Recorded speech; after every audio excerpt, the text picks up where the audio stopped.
I found the note at 6:53 in the morning, clipped to the front of a manila folder that had been left on the kitchen table like something unremarkable, like a grocery list, like a reminder to call the plumber. I was still in my robe. My hair was loose, and I had come downstairs for coffee the way I did every morning, barefoot on the hardwood, moving on autopilot through the kitchen in the early light. The house smelled like the remnants of the candle I'd burned the night before, sandalwood and something faintly citrus, and the coffee maker was running through its cycle with its small, ordinary sounds. I almost didn't pick up the folder. I almost just moved it aside to set my mug down. But I saw the handwriting on the note, and I stopped. 7 words, blue ink, his hand. Accept Diane or we separate. Your choice. I stood at the kitchen table in my robe and I read those 7 words twice. I set the note down. I opened the folder. Inside was a divorce petition, already drafted, already formatted, with my name on it and his name on it and the date and all the appropriate legal language indicating irreconcilable differences.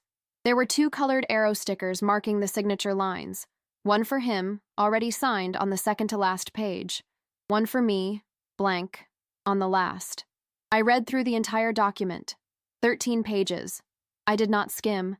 I read every paragraph. The coffee maker finished its cycle and the kitchen went quiet except for the sound of the refrigerator and a bird somewhere outside the window. I turned back to the signature page. I picked up a pen from the drawer beside the sink, the same drawer where I keep pens and rubber bands and the spare set of house keys, and I signed my name exactly where the arrow sticker indicated. Catherine Ray Whitfield. My full legal name, in the careful cursive my mother spent a whole summer teaching me when I was 7 years old in Fort Worth, Texas. Then I put the pen back in the drawer. I poured my coffee. I rinsed the mug first, the way I always do. I went upstairs, showered, dressed in the charcoal slacks and cream blouse I had already laid out the night before, and sat down at my desk in the home office. I was 42 years old. I had been married for 11 years.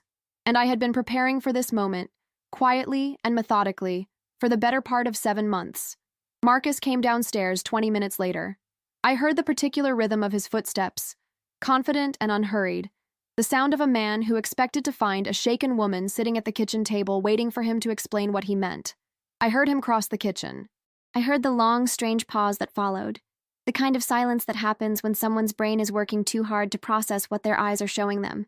Then his footsteps on the stairs, faster this time, and then he was standing in the doorway of the home office with the open folder in his hand and his face the color of old concrete. "No," he said. "No, wait.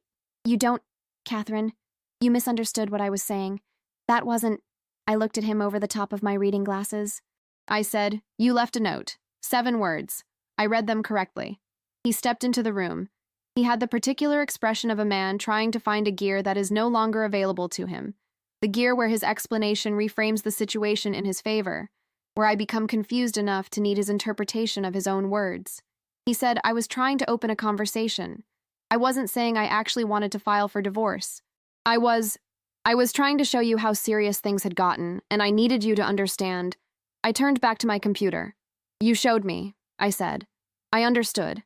He stood in the doorway for a moment with the folder in his hand and with an expression I had never seen on his face before, or had never let myself name. It was the expression of a man discovering that the leverage he brought to the table had already been used against him. Then he set the folder down on the corner of my desk and said, "We are not done talking about this." I said, "Contact me through my attorney. Her name is Patricia Osei. I'll have her information to you by end of business." He left the room. I heard him in the master bedroom. I heard drawers. I heard a zipper, an overnight bag. I heard the front door, and then his car, and then nothing. I sat at my desk in the morning quiet, and I let myself breathe for 1 full minute. Then I picked up my phone and called Patricia. I have to tell you about Diane before I tell you about anything else, because without Diane, this story is only half of what it actually was. Diane Harlow was 38 years old and worked as a senior project coordinator at Harwick & Crane, the commercial real estate development firm where Marcus was a director of acquisitions. She had worked with him for 4.5 years. She had been in my life for 3 of those years, a slow introduction, as these things tend to go. First as a name Marcus mentioned, then as a face at a firm happy hour I attended, then as a woman I had dinner with alongside 2 other couples, then as someone who appeared at my kitchen table for wine on a Thursday, then as a person I texted on Saturday afternoons about nothing particular. I had liked Diane. That is the sentence I keep returning to, the one with the most weight. I had genuinely, fully liked her. She was smart in the specific way that makes conversation good. She asked real questions and gave real answers, and she remembered what you told her and brought it up again later in a way that made you feel seen. She had a dry wit and opinions about things, and a directness that I had always appreciated in people. She had also been having an affair with my husband for at least 2 years, had known he was married to me, had sat in my kitchen and eaten food I made and drunk wine I poured while knowing, and had made the continuous daily decision to maintain my friendship as a performance that served her access to Marcus and served her monitoring of my awareness. She had been, in the plainest possible language, a spy who I had called a friend. That is the betrayal that sat differently from Marcus's. His betrayal had dimensions I had been processing for years, in that slow way you process something you are not yet ready to name. Diane's betrayal arrived whole, like something dropped from height, and the impact of it was different. The cold, specific sting of someone who looked you in the face while doing it. I need to start further back, though. To explain how I arrived at 7 months of quiet preparation, I have to explain what the previous several years had actually looked like. Not the version of them I maintained in public, not the version I told myself for too long, but the version I now understand with full clarity. My name is Catherine Ray Whitfield. I was born in Fort Worth, raised there, left for Arizona at 24 for graduate school at Arizona State, and never went back except to visit. I hold a master's degree in urban planning. For the past 14 years, I have worked as a senior land use consultant, which means, in terms anyone can understand, that I analyze land, apply zoning law, assess financial and regulatory feasibility, and produce documentation that holds up in legal and regulatory contexts. I am precise by training and by inclination. I build cases for a living. I know the difference between an observation and an inference, between a hypothesis and a documented fact. These skills, which I developed entirely in a professional context, turned out to be the most important tools I owned for purposes I had never anticipated. Marcus Elliott Whitfield is 45 years old. Brown eyes, strong jaw, the kind of easy charisma that works on most people, and that he had spent a lifetime knowing how to deploy. He is the youngest of 3 sons, raised in Chandler by parents who had, in particular his mother Sandra, established very early on that Marcus was the remarkable one, the one who graduated early, got the right job right away, married the right woman, lived in the right zip code. Marcus had absorbed that story about himself so completely that it had become load-bearing structure in his identity. He did not believe, in any functional sense, that the rules of consequence applied to him the way they applied to other people. That belief was not malevolence. It was something almost more dangerous, deep, practiced entitlement that had never been seriously tested. We met at an industry event in downtown Phoenix 14 years ago. He was 31. I was 28. He was charming in the specific way that is not just surface. He asked good questions and listened to the answers and called when he said he would, and remembered small details from weeks earlier in a way that felt like attention rather than strategy. For the first 2 years, he was genuinely the best partner I had ever had. I don't rewrite that. Whatever came later, there was real substance in the beginning, and I think he meant the vows the day we said them, in a vineyard outside Sedona on an October Saturday, with 48 people watching, and the late afternoon light on the red rocks, and my ivory silk dress that my sister said was too much, and which I wore anyway. We bought the house in North Scottsdale in the first year of the marriage. 2,100 square feet, 4 bedrooms, a pool, a backyard with room for the raised garden beds I wanted, in a neighborhood with good schools neither of us ended up needing. The down payment was 30%, drawn equally from both our savings. The house was in both our names.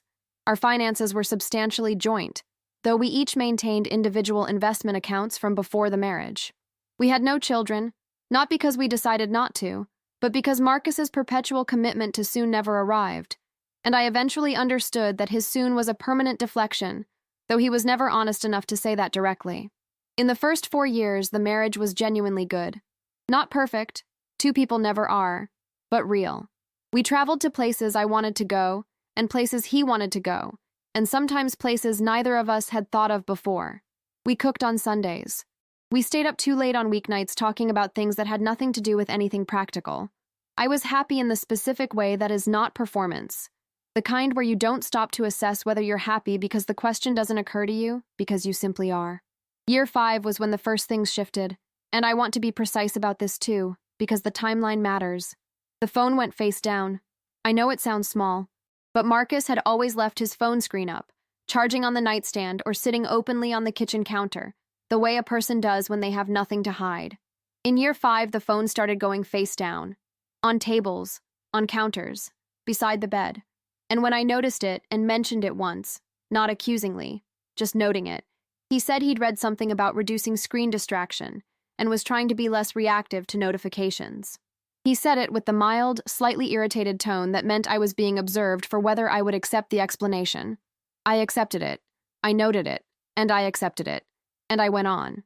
That is how it works, the slow accumulation of small acceptances. You accept each individual one because none of them alone is sufficient reason to blow up a marriage. It is only in retrospect, when you lay them all out in sequence, that you see the shape. Year 6 brought more work travel. This had always been part of Marcus's life. Commercial real estate development involves site visits, investor presentations, municipal hearings in cities that are not yours. 2 nights had always been normal. In year 6, 2 nights became 4, and 4 sometimes became a week, and the explanations became slightly more vague without becoming explicitly implausible. A deal in Albuquerque that seemed to generate more trips than any single deal should require. A site visit in Denver that went through the weekend because the client was only available then. I asked questions. The answers were detailed and boring, and delivered in the tone of someone who considers the question a mild imposition on their time. I was not at that point in the mode of sustained observation. I was still in the mode of accepting. Sandra changed in year 7. This is the part that, in retrospect, I should have weighted more heavily than I did. Sandra Whitfield, Marcus's mother, 67 years old, retired from 25 years of managing a dental practice in Chandler, had always been warm to me in the specific way of a woman who has decided her son's wife is acceptable and who is willing to demonstrate that acceptance at appropriate intervals. Not close, but civil. Not effusive, but present. In year 7, the warmth developed a different quality. She started directing questions about the house and our social plans to Marcus rather than to me. She started inserting herself into financial conversations with the air of someone who already knew information she wasn't supposed to have. She started asking after the state of my work, in a tone that carried, underneath the surface interest, a very faint implication that my work was, in the larger scheme of things, a secondary consideration. I mentioned it to Marcus. He said I was being sensitive. He said his mother was just engaged with his career and that I was reading subtext that wasn't there. He said it with such practiced ease that I spent 2 weeks genuinely considering whether I was, in fact, being sensitive.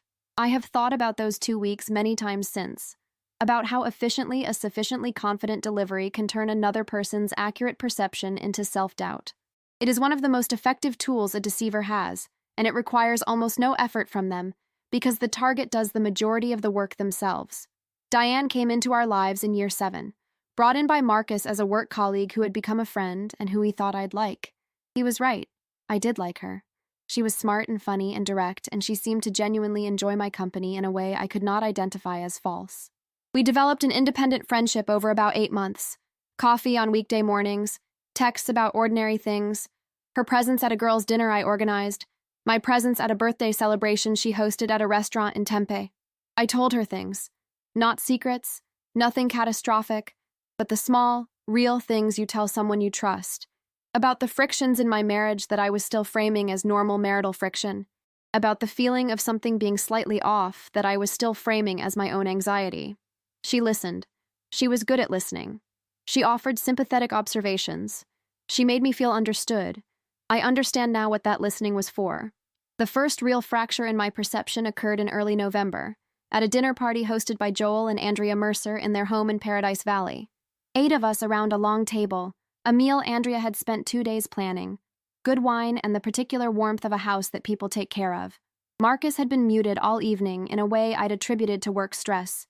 He'd mentioned a troubled deal earlier that week. Diane was there, which was not unusual.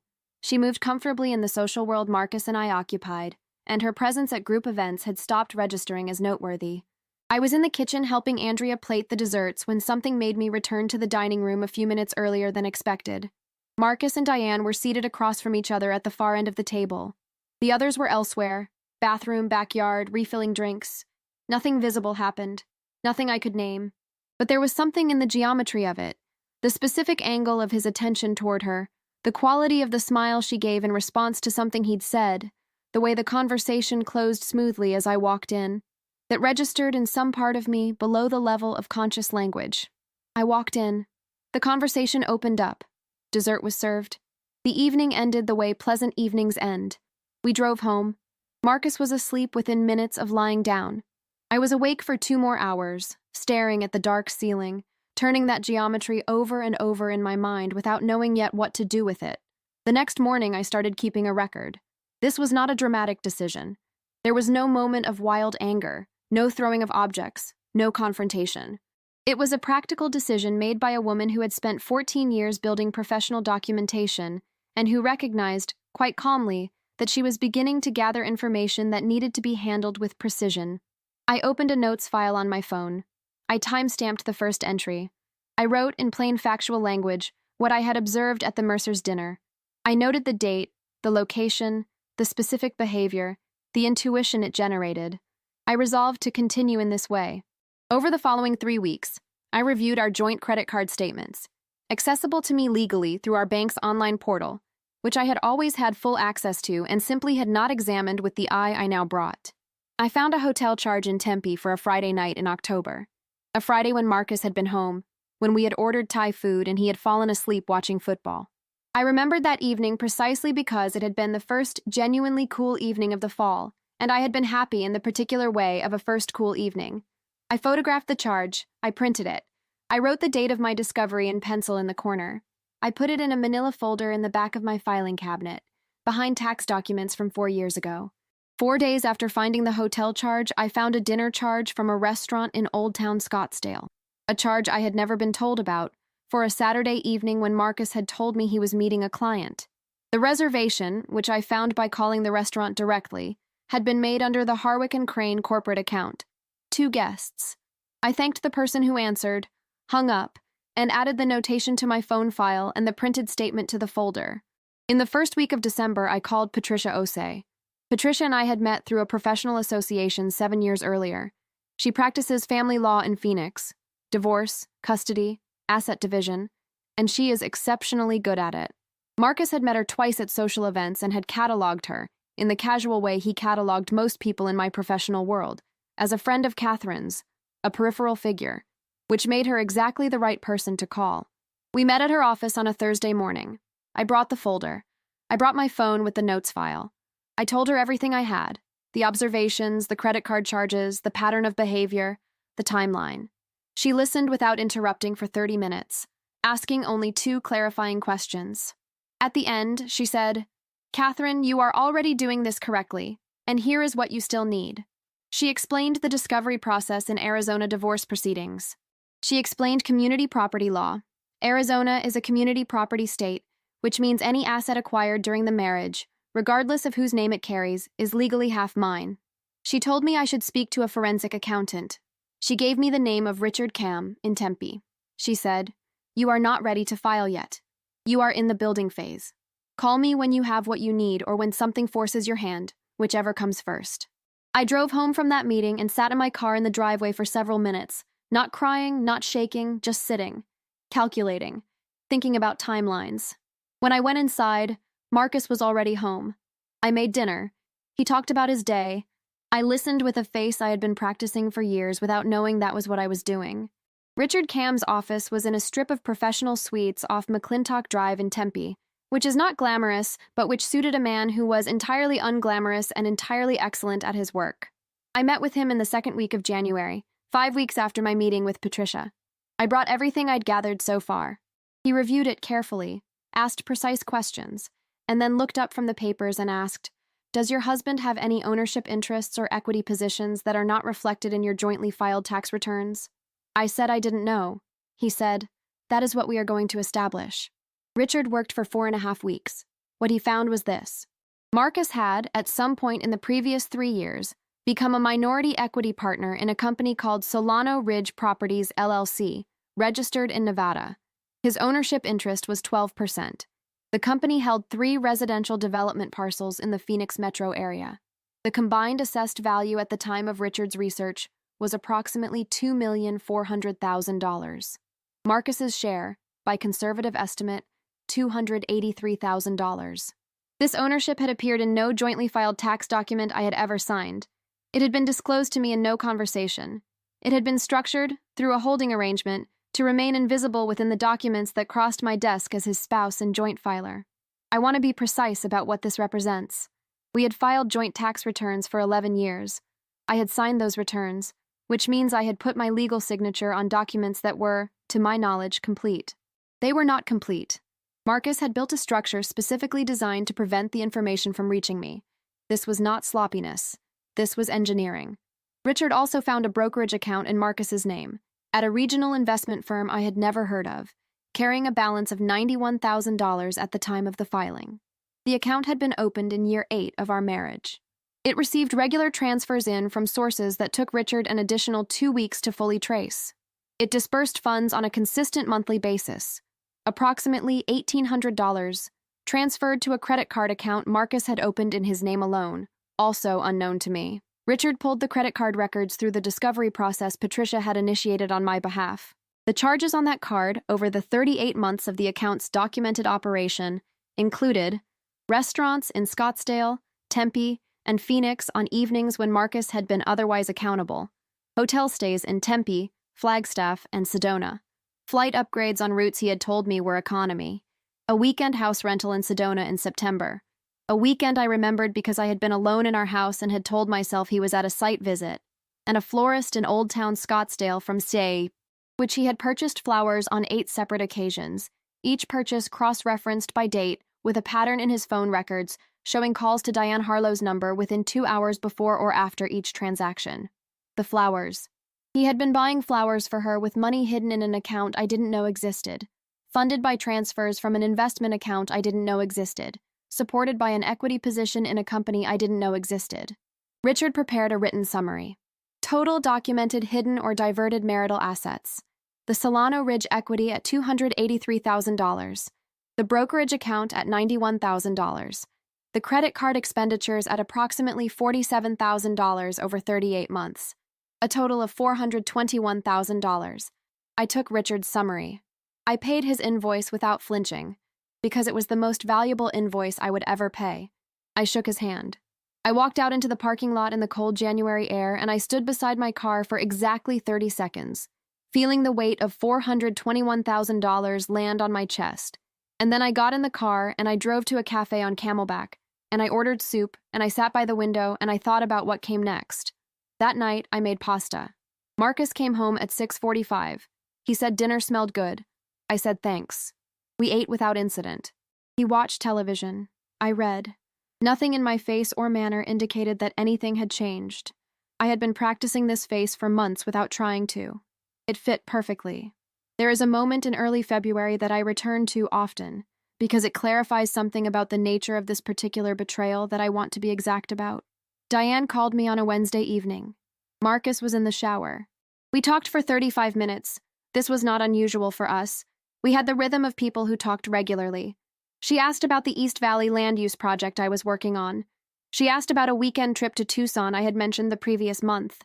And then, with the particular casual precision of someone asking a question they've been holding on to, she asked whether Marcus and I had settled on dates for the Pacific Northwest trip we'd discussed in November. I said we were still thinking about timing. She asked whether it might be spring or summer. I said I wasn't sure. She circled back to it once more, lightly, asking whether we'd looked at coastal routes. I gave another vague answer. We ended the call warmly, as we always did, with the easy language of two women who like each other. I set my phone down on the cold granite of the kitchen counter. I stood there with my hands flat on the surface, and I felt the pieces assemble into their final configuration. She needed to know our schedule. She had been monitoring our plans for months, using our friendship as an information channel, knowing when we would be home, when I would be present, when Marcus would be otherwise unaccounted for. She had been using every conversation we had to manage her access. I was not paranoid. I was not sensitive. I was not imagining anything. I was, in fact, correct about all of it, and I had been correct for longer than I wanted to calculate. 2 days later, I called Patricia and said, I am ready. We met that Friday afternoon. I brought everything. Richard's written summary, the account statements, the credit card records with the florist charges dated and cross-referenced, the hotel charges from the joint card, the restaurant charge under the corporate account, the LLC registration documents, the operating agreement naming Marcus as a 12% partner, and the phone record summary Patricia's office had already obtained through the joint plan we both appeared on, showing the volume and timing of contact between Marcus's number and Diane's in a pattern that went substantially beyond any professional coordination requirement. Patricia spread everything across her conference table and reviewed it for 2 hours and 40 minutes. When she looked up, she said, "This is a strong case, Catherine." She said, "The hidden equity, the concealed account, and the documented financial support of an extramarital relationship using marital funds. In Arizona, this affects asset division significantly." She said, "I want to time the filing correctly. I want to file when it gives you the maximum procedural advantage." She asked whether I had a sense of when that might be. I told her I had a feeling something was coming, something in Marcus's recent behavior, a particular tension, a watchfulness, suggested he was approaching a move of some kind. I said I would let her know. It took 3 more weeks. The Tuesday in March, the manila folder, the 7 words. When I signed my name that morning and went upstairs to dress, I was not acting on impulse.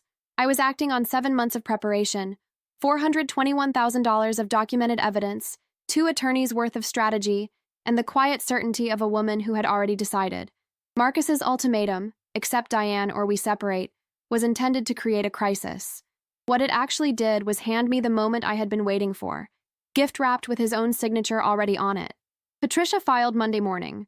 The discovery request attached to the filing named Solano Ridge Properties, LLC, the concealed brokerage account, the credit card, and the Harwick and Crane corporate charges. She told me his attorney called within 4 hours of service, more agitated than divorce attorneys typically sound at the initial contact stage. She said, that means he read the discovery requests and understood what was coming. She said it the way someone says something with quiet satisfaction. Marcus moved temporarily to Diane's apartment. Or perhaps she invited him. The versions I received from mutual channels were inconsistent on that detail. What was consistent was that he had apparently arrived at Diane's place under certain assumptions about his financial situation that were about to be substantially revised. I knew this because of what happened 6 weeks after the filing. Diane sent me an email. Subject line, "I think we need to talk." I read it once. I printed it and called Patricia. The email said that Diane had not understood the full picture, that she had been misled about the state of Marcus's marriage, that she wanted me to know she had not been trying to hurt me, that things were not what I thought. I want to be very exact about what I felt reading that email, because I think exactness matters here and sentiment does not. I did not feel sympathy. I did not feel the pull of a friendship asking to be salvaged. What I felt was a confirmation so complete it was almost boring.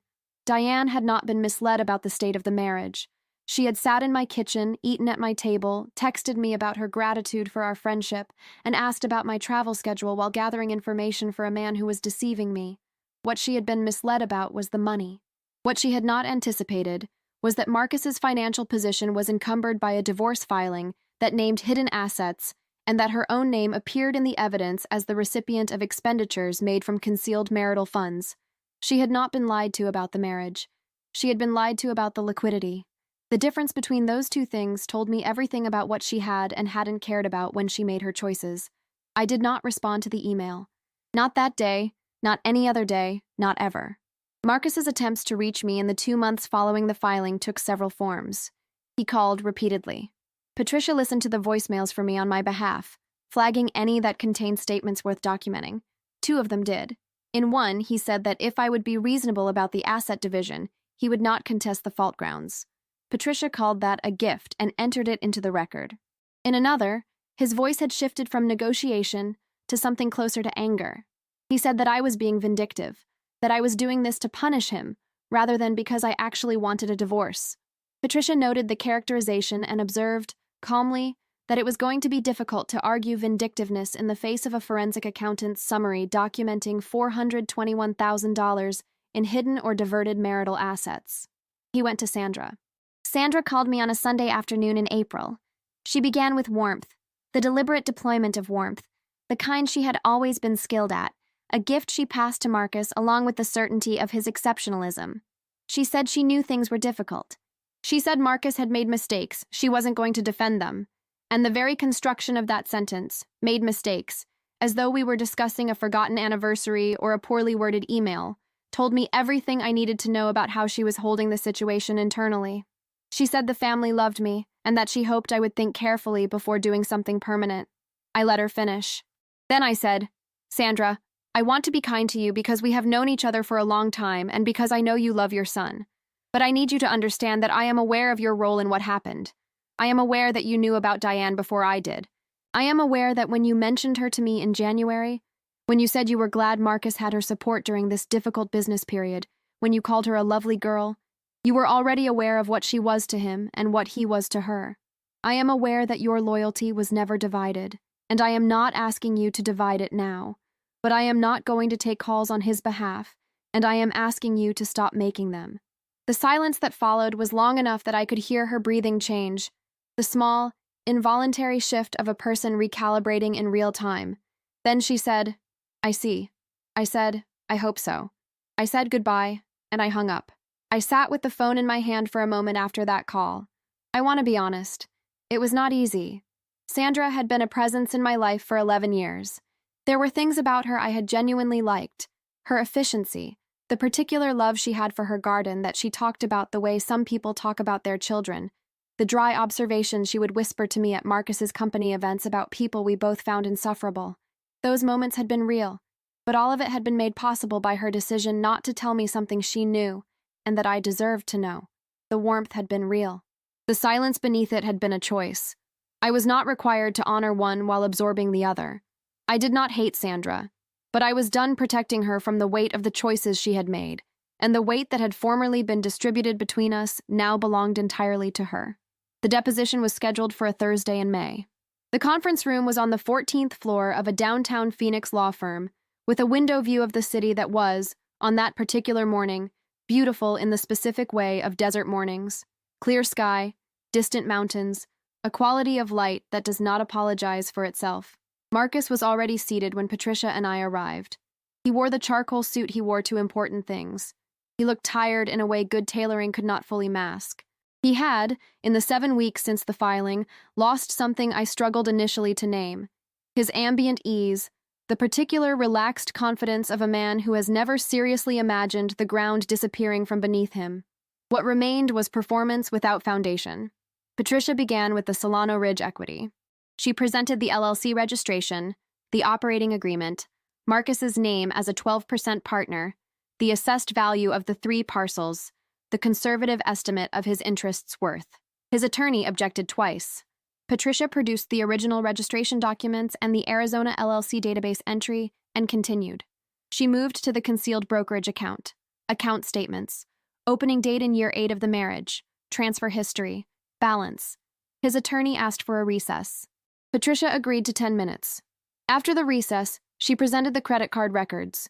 Account in Marcus's name alone, funded from the concealed brokerage, opened and maintained without my knowledge across 38 months. She read the charges aloud, category by category. Restaurants, 31 entries. Hotels, 6 entries. With dates, travel upgrades, 4 entries. The Sedona weekend rental. The florist, 8 purchases. She noted, for each florist charge, the corresponding phone record showing contact with Diane Harlow's number within a 2-hour window. His attorney objected to the phone records on relevance grounds. Patricia explained calmly that the financial expenditures from concealed marital assets to support an extramarital relationship were directly relevant to asset division under Arizona community property law, and that the phone records established the direct connection between the expenditures and the third party. The objection was overruled. When Patricia read the total figure, $421,000 in documented hidden or diverted marital assets, I watched Marcus's face with the attention I had been paying to his face for 11 years, and that I was now, for the last time, paying without any hope or dread attached to the outcome. He absorbed the number. I watched him calculate. I watched the moment when he understood that the number, combined with the documented pattern, was going to affect the asset division in ways that went beyond a simple equitable split. That the judge's discretion in a community property state, faced with evidence of deliberate concealment and financial fraud within the marriage, could be exercised in directions that were not favorable to him. His attorney leaned over and said something quietly. Marcus said nothing. He looked once at me, not with anger, not with appeal, but with the specific expression of someone who has run their calculation and arrived at an outcome they cannot reverse. I looked back at him without expression, not with coldness exactly. with completion. Patricia's notes from that session, which she shared with me afterward, recorded that opposing counsel had been significantly less combative in the second half of the deposition than the first. She noted this as a good sign for settlement discussions. She said, "People stop fighting when they understand the math." She was right. What I remember most from that room is not the evidence, which I had lived with for months and which had long since lost the power to shock me. What I remember is the quality of the air when the total figure was read aloud, the particular stillness of a room in which everyone present understood simultaneously that the ground had shifted and would not shift back. The court reporter's fingers kept moving. The window held its view of the mountains. Marcus's attorney looked at his notepad, and Marcus sat with the number settling on him the way a verdict settles. Not loudly, but completely. The settlement conference was in July, in the same building, a different conference room. Arizona community property law, combined with the documented financial concealment and the fraud evidence, gave Patricia leverage that Marcus's attorney eventually stopped fighting. What was agreed, the marital home transferred to me, with Marcus removed from the mortgage and the equity recalculated to account for the hidden assets. My portion of the concealed brokerage account paid out as part of the settlement. The Solano Ridge equity interest divided as community property, with my share paid in cash as part of the overall settlement figure. The total of what I walked away with, the home's equity at current market valuation, the brokerage settlement, the Solano Ridge division, and the restoration of the diverted funds, represented a settlement that Patricia called one of the more complete outcomes she had achieved in a complex asset case. Marcus walked away with a smaller share of a joint life than he had anticipated, his name attached to a deposition transcript on the public record, and the knowledge that the hidden architecture he had spent 3 years building had been documented in its entirety and used against him with complete legal precision. I drove home from the settlement conference in the July heat with the windows down, which is not rational behavior in a Phoenix July, but which felt appropriate. The air was hot and dry and smelled like summer desert, the specific mineral, sun-baked smell that people who grew up elsewhere find oppressive, and that I have always loved. I drove with my hand out the window for part of the way, and I thought about almost nothing, which is its own kind of peace. What happened to Marcus after the settlement I learned through the natural channels of a shared social world in the process of dividing itself. By October, 3 months post-settlement, Marcus and Diane had separated.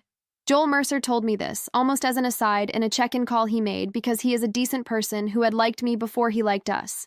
The details were unclear. Some accounts had her ending it, others had circumstances making it untenable. What was clear was that the version of Marcus that Diane had been promised, a man with clean finances, a straightforward divorce, an uncomplicated transition, had not materialized. What had materialized instead was a man with a forensic accountant's written summary attached to his name and a deposition transcript on the public record, and a business reputation that had become, in certain professional circles, something that required careful management. The Solano Ridge development, without Marcus's equity position contributing to the project's financing structure, hit complications. Richard mentioned this to me informally, in a brief call several months after the settlement. He mentioned also that he had heard from a contact at Harwick & Crane that the firm had conducted an internal review of its corporate card expenses for the relevant period. What Harwick & Crane did with the results of that review was entirely their own business. But if personal expenditures on an extramarital relationship had been classified as business expenses on a corporate account, that was a problem that existed independent of me and independent of anything I had specifically pursued. Diane left Harwick & Crane in the fall. I know this through Priya, who has her ear closer to those professional channels than I do. Priya Nair, my work friend of 6 years, the one who sat across from me in her Tempe kitchen in January and said, "Okay, so what do we do first?" without blinking. Heard from someone who knew someone that Diane had applied to a firm and that a professional reference had been sought. Priya had provided an honest one, factual, measured, accurate. The kind that answers every question asked without volunteering anything additional and without lying about anything at all. The kind that leaves the person receiving it to make an informed decision. The firm had made its decision. I do not know with precision what Diane's life looks like now. I know that the permanent something she had been moving toward, Marcus, the relationship, the life she had been managing my friendship to facilitate, had not materialized. I know that her professional circumstances contracted. I know that the social world she and Marcus had occupied together, which overlapped substantially with mine, had redistributed itself in the way social worlds do after these things, and that the redistribution had not been primarily in her favor. These are the natural weights of the choices she made. I did not manufacture them. I simply stopped absorbing them on her behalf. There is a practice I have developed in the 14 months since the Tuesday with the divorce papers that I want to describe, because it is ordinary, and because ordinariness, after years of performance, is its own form of extraordinary. I wake up in the morning. This house, my schedule, my own alarm, and I make coffee the way I like it, which is stronger than Marcus ever wanted it. I read for 20 or 30 minutes before I check my phone, which was something I had always wanted to do, and which had felt impossible inside the rhythm of that marriage for reasons I couldn't have articulated at the time, and now understand precisely.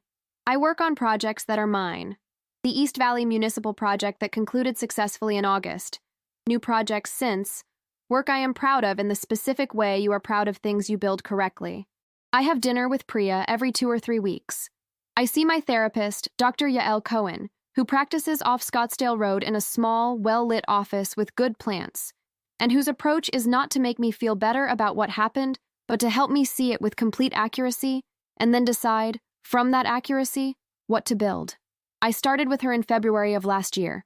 I have no intention of stopping. I retiled the master bathroom in October. Slate gray, the color I had wanted for years and that Marcus had consistently redirected toward something more neutral, something safer, something that would appeal to future buyers. There are no future buyers. There is me, and the bathroom is the color I wanted, and I stand in it every morning and I feel nothing complicated about it, which is itself a small triumph. I went to Portugal in September. 12 days alone, which my sister said was either brave or concerning, and which was neither. It was simply what I wanted to do. I ate dinners I chose without consulting anyone. I slept when I was tired and woke when I wasn't. In Lisbon, I walked through Alfama on a Sunday morning and heard fado from a cafe. The real kind, not tourist-facing. A woman in the back with her eyes half closed and 2 guitarists beside her. I stood in the doorway and listened for a long time. That music is not sadness exactly. It is acknowledgement, the recognition that things were lost and real, and that the loss did not finish you, because here you are, standing in a doorway in October light, listening, which means you are still here. I thought about the oak in my backyard. I thought about nothing specific. I walked on. In the evenings in Porto, I sat on a terrace with a glass of wine and watched the city, and felt something I can only describe as the uncomplicated satisfaction of being exactly where I chose to be, at exactly the time I chose to be there, in possession of my own schedule and my own evening and my own thoughts. I thought about Marcus once in Portugal, briefly, the way you think about something that was once significant and is no longer. The thought had no grip. That surprised me less than I expected. There is a man named David.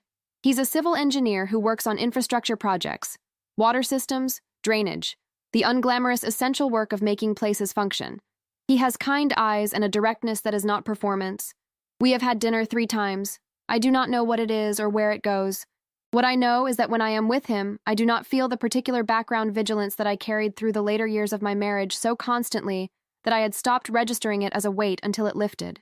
The absence of that vigilance is not a small thing. The absence of that vigilance is, in fact, enormous. It is 14 months since the morning with the folder and the 7 words, and my name signed in cursive on the last page. I am 42 years old. I own the house and the bathroom tiles and the garden beds and the flagstone path. I own my work and my evenings and my opinions about coffee strength. I know exactly what I have financially. Every account, every asset, every number, entirely transparent to me. No hidden architecture, nothing I am not permitted to see. Financial transparency with yourself is not a small thing. It is a fundamental form of safety, and I had not understood how fully I had been denied it. I think about the woman I was at 28 in that Sedona vineyard, saying vows in the ivory dress, meaning every word. I do not pity her. She was not foolish. She was genuine, and genuineness is not a character flaw. What she did not understand, what I did not understand for years, is that genuineness offered to someone who is not offering it in return is not a virtue operating in the open market. It is a resource being extracted. The moment you understand that, you can stop the extraction. You don't need their permission. You don't need their acknowledgement. You don't need them to admit it. You just need to stop. I think about the notes file on my phone, the first entry time-stamped in November, the observation from the Mercer's dinner written in plain factual language with 0 emotional commentary. I built that file entry by entry, the way I build professional documentation. Organized, sourced, defensible. I think about Richard's written summary, $421,000 laid out in categories with dates. I think about Patricia's conference table covered in printouts, and the deposition, and Marcus's face when he heard the total figure and understood what it meant. I think about the morning with the folder, and I think about the pen I picked up from the drawer beside the sink, and I think about the decision I made in the 20 seconds between reading the note and turning to the signature page. I want to say something precise about that decision, because I think it is the heart of this story. I did not sign out of anger. I did not sign out of spite. I signed because I had already decided, months before, that this marriage was over, and Marcus's ultimatum, which was intended as a threat, arrived at a moment when I had already made a choice that made threats irrelevant. Preparation is not coldness. Preparation is the thing that lets you act from clarity instead of panic. Every month I spent building that file, every conversation with Patricia, every document Richard pulled, all of it was the difference between a woman who signs her name because she knows exactly what she's doing and a woman who signs her name because she's been backed into a corner. I signed because I was ready. That is the only difference that matters. What I know now that I want you to hear, if you're still with me, what you notice is real. The phone that goes face down. The answer that is just plausible enough. The warmth in someone else's voice when they say your husband's name. Your perception is not paranoia. It is analysis, and it is collecting data even before you give it conscious language. Trust it. Note it. Do not talk yourself out of it on behalf of someone who has not extended you the same courtesy. Documentation is not revenge. I want to be clear about this because it is often presented as something cold or petty, and it is neither. Documentation is the most honest relationship you can have with the truth. When I photographed that first hotel charge and put it in the folder in the back of the filing cabinet, I was not planning revenge. I was refusing to accept a version of events curated by someone with a significant reason to deceive me. That refusal is not cruelty. It is self-respect. Both people who betrayed you pay. Not because you engineer their punishment in some elaborate fashion, but because the weight of their own choices, when you stop absorbing it on their behalf, lands on them instead. I did not contact Diane's professional references. I did not call anyone at Harwick and Crane. I did not tell anyone anything I wasn't legally and naturally entitled to tell. I simply filed an accurate divorce petition with accurate discovery requests, and the truth that emerged from that process was sufficient. Truth, when properly documented and properly submitted, does its own work.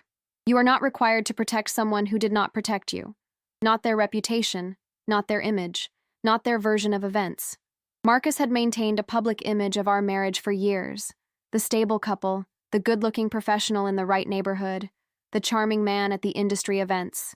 That image had never been constructed for my benefit. It had been constructed for his, and I had been performing my part in it without being informed that I was performing. The moment I understood that, I had no further obligation to keep performing. Silence costs more than honesty. I held my knowledge for 7 months, and that silence was strategic and necessary. But if you are holding knowledge not for strategy but for fear, fear of what the truth will cost you, fear of what you'll lose, fear of being alone, I want you to hear this. The cost of speaking is real. The cost of staying silent is higher. Every month I remained in that marriage without acting was another month during which $421,000 in our shared assets was being managed behind my back. Silence had a price. The price of acting was substantial and I paid it, and it was not even close to as expensive as the silence was. Your anger is not overreaction. It is information. The first time I felt the cold clarity of real anger, not the anxious, apologizing kind, but the specific, purposeful kind, was standing at the kitchen counter after Diane's call about the travel schedule, with my hands flat on the granite and the shape of everything becoming clear. That anger was not destructive. It was directional. It told me exactly what to do.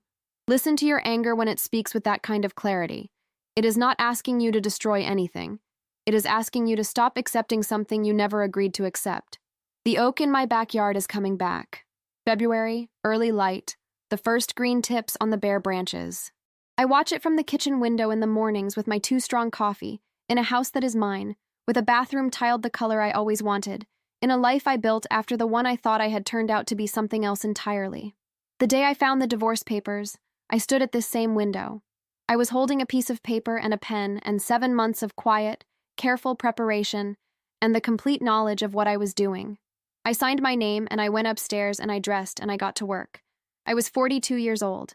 I had been married for 11 years, and from that morning, everything I did was mine. If something in this story rang true for you, if at any point you thought, I know this kitchen, I know this feeling, I know what it is to stand at a window and understand something you have been not quite letting yourself understand, leave me a comment below and tell me where you're watching from. You don't have to say more than that right now. And if you know someone who is spending their energy and their silence protecting a person who stopped deserving it a long time ago, share this. Because sometimes what stands between a person and their own clarity is simply the proof that someone else found theirs. Leave your like, subscribe to this channel, hit the notification bell, because the stories we tell here are about women who decided the truth was worth more than the peace of not knowing, and who did something about it. A strong hug to every one of you. And remember this, you do not owe anyone silence about what they did to you. Not a single day of it. Not one careful, accommodating, self-erasing word. You never did.